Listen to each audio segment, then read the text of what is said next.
Hamısından dostlar, bugün sizlerle ben Brawl Stars oynayıram ve bu komik animasyonlara tepki videosu çekeceğim. Burada bir uşaq Brawl Stars oynayır. Baxın 720 elması var. İndi mağazaya girəcək. Sən də alım yoxsa sürpriz kutu, yani mega kutu.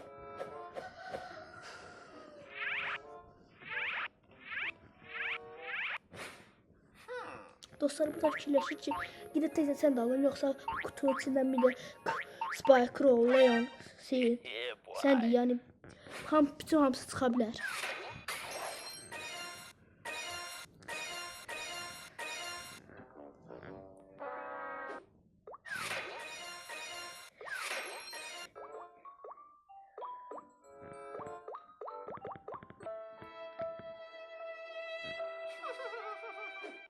Burada darıxır.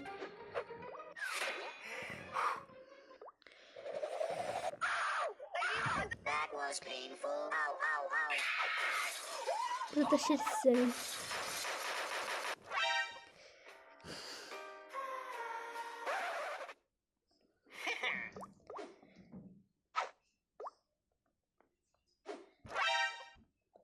Şimdi elması bak. Ne tabii ki.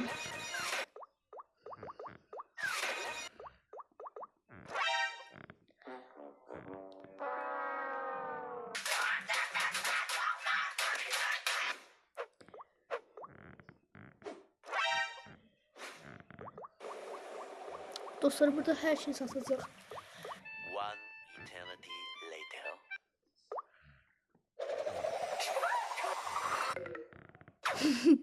Telefonu doktordu.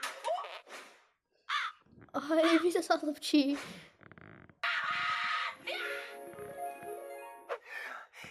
Dostlar okuyayım.